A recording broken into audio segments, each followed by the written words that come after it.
Hello and welcome back to Echo at Africa, the environmental magazine coming to you from Ogudu area of Lagos, Nigeria. Join us today and find out why you will need to get your scuba gear on to visit a new museum in the Canary Islands, how a German school is giving its pupils a head start on living green, and why a parrot unique to South Africa is at risk of extinction and what's being done to save it.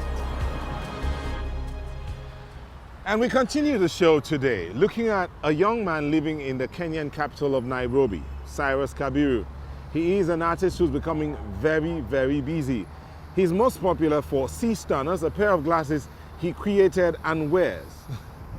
He's a self-taught painter and sculptor who grew up with a refuse dump in front of his house. But instead of allowing it to be a source of depression, it became a source of inspiration. So he creates his art from electronic waste. Let's see how he does it. Artist and environmentalist. Cyrus Kabiru is both. Growing up on the mean streets of Nairobi's Kibera slum, he discovered something beautiful in the middle of all the squalor. Most of the gangsters, they used to come and chill in my studio and relax, and at the end you'll get, they're changing because of my work. They're changing, my work is changing them. Cyrus's passion for eyewear began when he was a boy. Now he creates beauty out of trash. Everything deserves a second chance in life, even junk, Cyrus says. Spending more time at rubbish dumps hunting for materials than at school didn't go down well anywhere. In Kenya, if you don't perform well in high school or in any school, people treat you like you're a loser.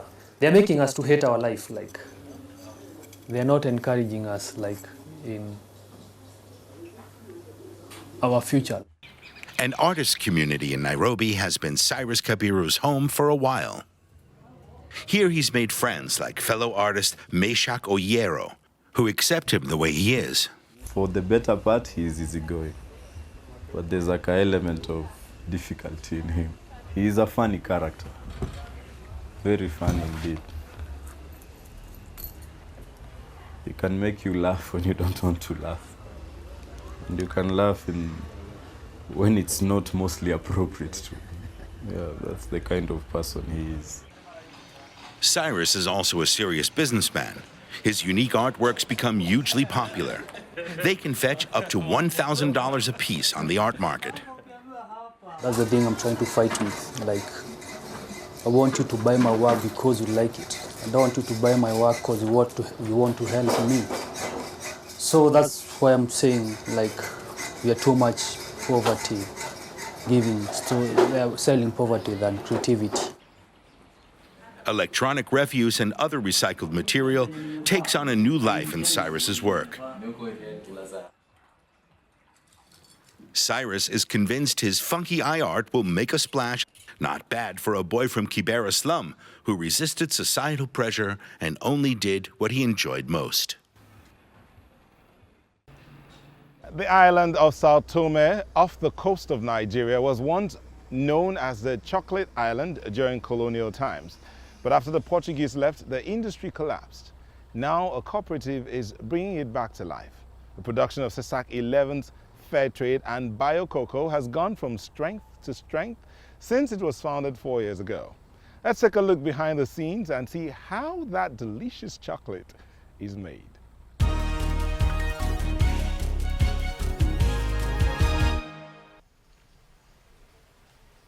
Deep in the rainforest of Sao Tome and Principe, Deolinda de Mascarenas is tending to her crops. She mainly grows cocoa.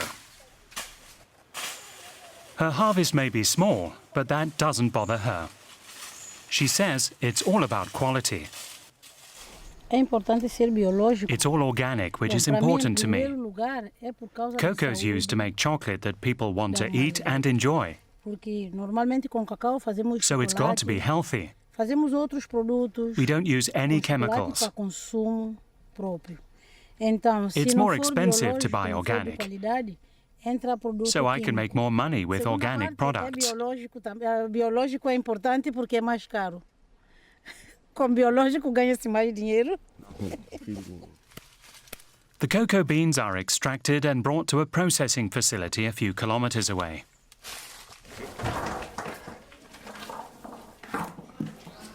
It's part of the Zeka Konze co-op, one of the biggest in the country.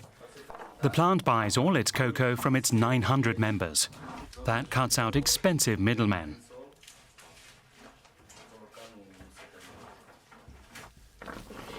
The beans are fermented and dried before being shipped to Europe.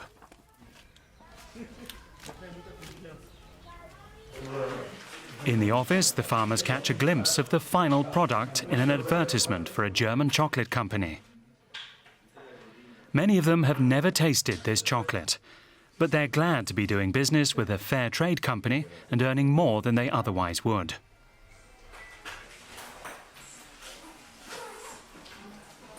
São Tomé can no longer claim to be one of the most important cocoa producers, especially compared to Ivory Coast or Ghana. That's why we're focusing on quality instead.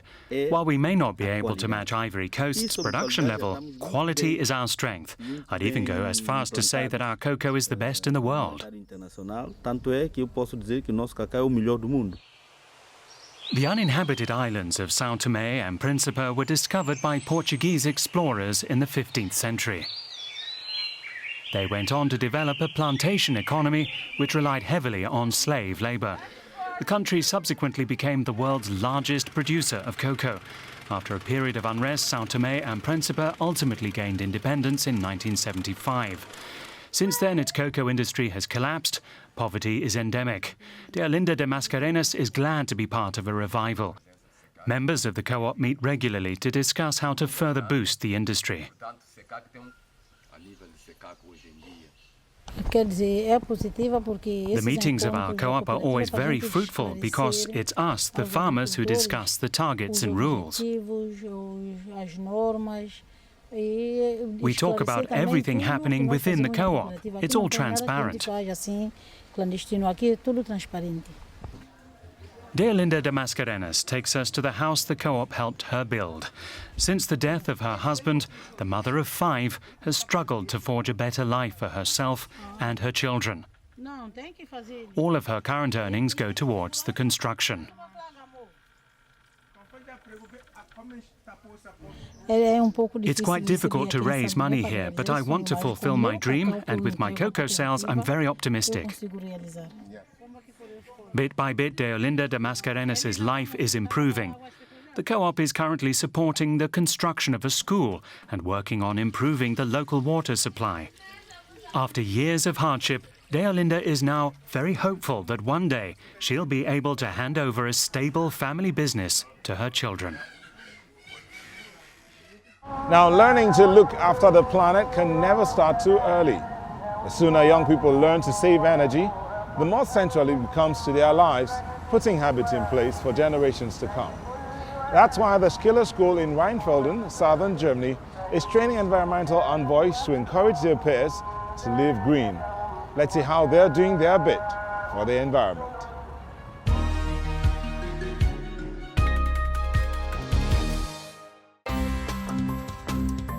The kids of Schiller School in Rheinfelden, Germany are pretty cool.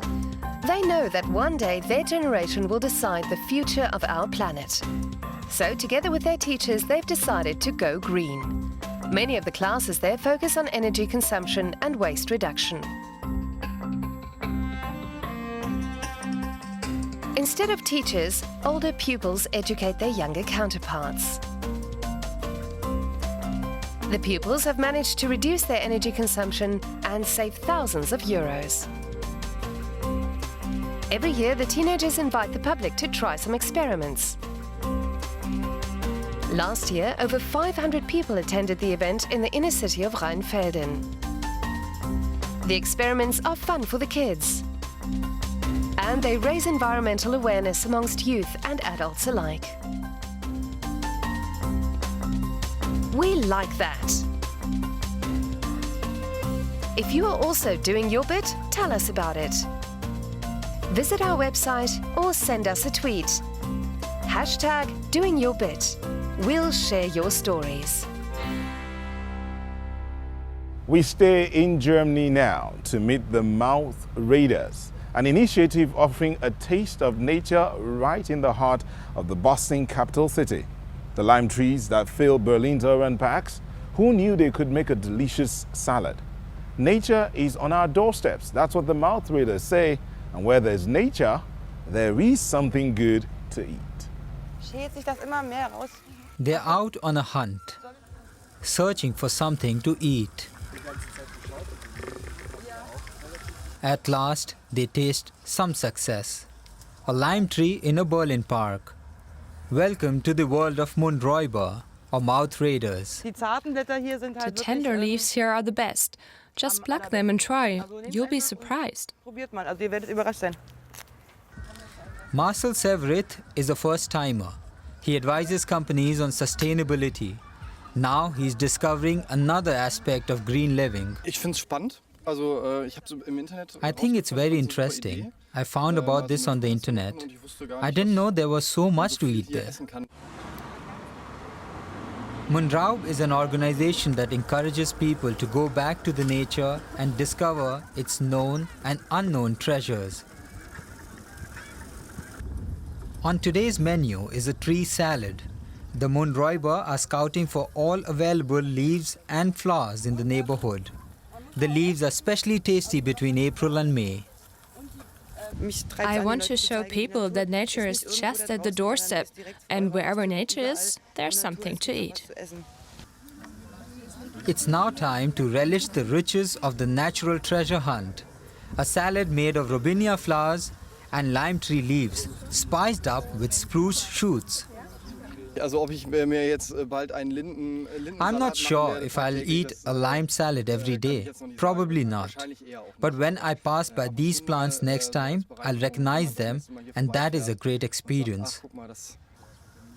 The Mouth Raiders learned that there is an alternative to packed salad from the supermarket, and that too right in the center of the German capital. From a salad you have to forage and onto a museum that brings you face to face with marine life. British sculptor Jason Taylor installs his pieces on the seabed where they form a home for fish and corals, and a powerful statement about our relationship with the natural world. His latest project off the Canary island of Lanzarote is 14 meters beneath the sea. Let's take a dive and find out more.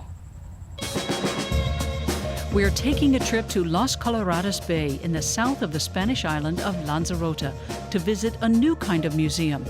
Its artworks are displayed underwater, and these divers were among the first to see them. I've come to Lanzarote a lot in recent years and heard that a museum was being built here. I'm very curious to see what is the result. I'm very happy I can join in for the first dive. Then they take the plunge. 12 to 14 meters below the water surface, they find the museum's 60 sculptures.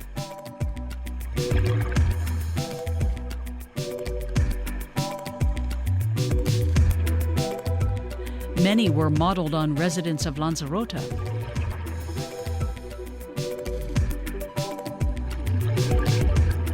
Some make a statement about contemporary society, like this sculpture which shows a faceless couple taking a selfie. Maybe looking at ourselves, maybe we're losing the ability to experience things. All we can do is seem to document everything. And so by putting it in this underwater setting and putting it with other artworks, it's kind of, we've removed ourselves from actually living life. Instead, we're just recording life. And I kind of wanted to sort of maybe give the viewer this idea that we're kind of losing a part of ourselves in the process. Jason Taylor has been living on Lanzarote since 2014. The British artist produces his sculptures in his studio beside the bay. Some are portraits or statues that stand on their own, but others are large ensemble pieces. The artist's sculptures already adorn many seabeds around the world, like here in Mexico. The art evolves over time as coral and other marine life move in. They're like artworks of conservation. More fundamentally is to kind of show us living in this kind of symbiotic relationship in a kind of a better balance with nature. Instead of us sort of dominating the landscape, we are actually being colonized and maybe absorbed back into the planet. The first sculptures were submerged here at the start of February 2016. Nature will eventually make its mark on them too. But in cold water like this, even Jason Lacaris can't predict what will happen over the next few years. The Atlantic Ocean is just really, really interesting. It's this incredibly deep sort of blue, which I haven't witnessed in other parts I've worked. And it really gives the whole sort of museum a different look, kind of otherworldly feeling to it, almost ghostly like appearance. The museum is sure to become another tourist magnet for the island. What I'd really like is for the tourists who come to Lanzarote to get more out of their experience. Richer, different, more beautiful. This will improve their experience, and of course it'll benefit the economy.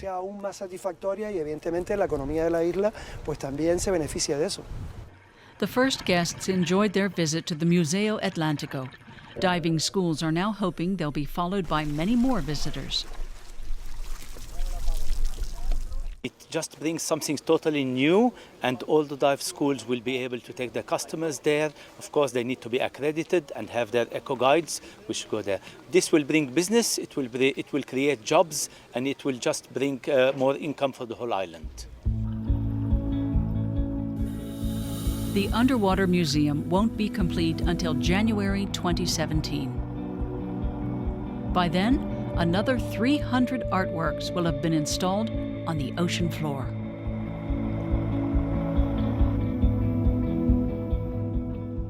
And now for something completely different. Cape parrots are endemic to South Africa and specifically the Cape. These birds aren't just choosy about where they live, they're also picky eaters. Most of their diet is the fruit of one particular tree.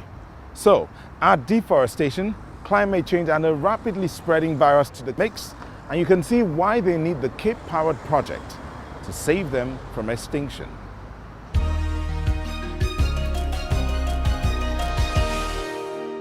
Okay, wonderful.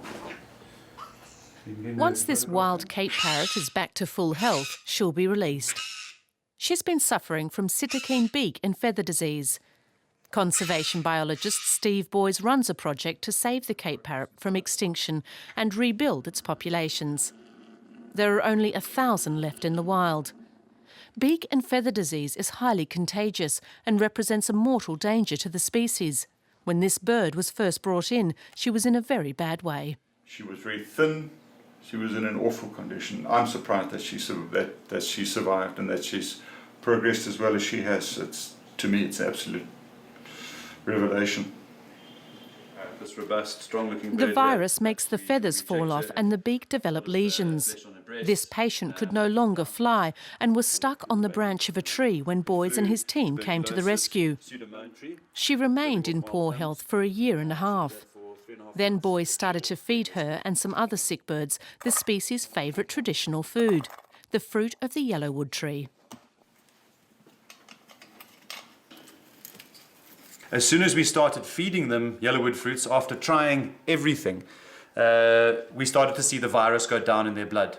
So far that we couldn't even find it until we used a new technique and found it at very low levels. So this is the medicine for Cape parrots that is missing from their diet. So it's not just wonderful nutrition, it is a medicine for them. Researchers here in Cape Town are also considering what effects climate change is having or could have on bird populations.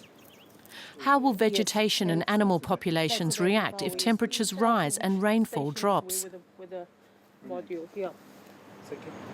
Germany's development agency, GIZ, is supporting the research. You would need, I would say, at least another 2 degrees of temperature change and in the region of a 5 to 10% reduction in rainfall.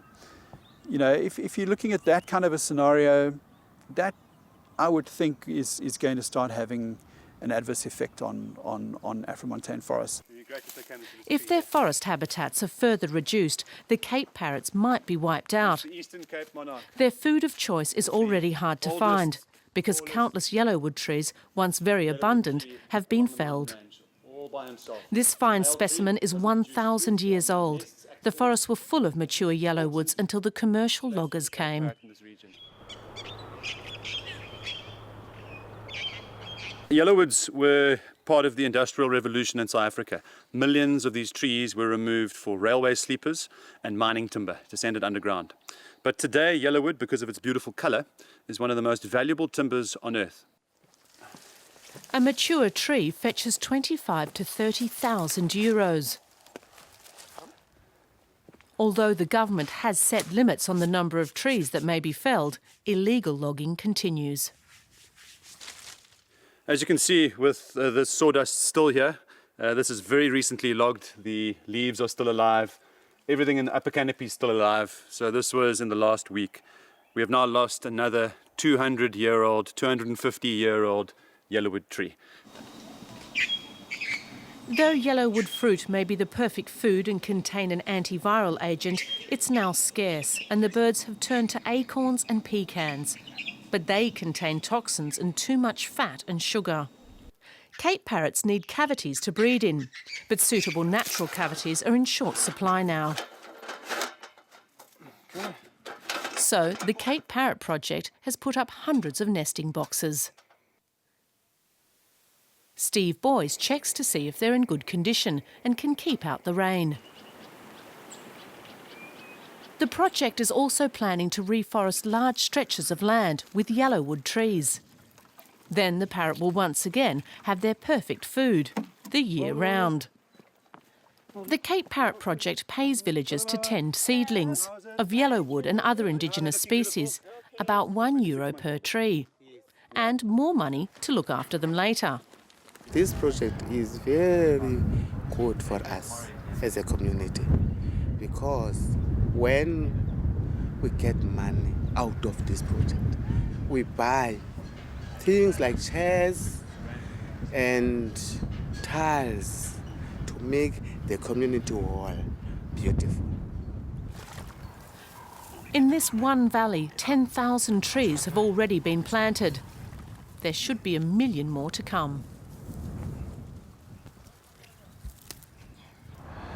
Impressive efforts being made in South Africa to save a unique species, but the Eastern Cape parrot is just one of a huge number of animals threatened by climate change. Some studies say up to a third of all species could be wiped out by the rising temperatures. The race to adapt or get extinct is already underway. The polar bear is the quintessential symbol of climate change. Its habitat is melting.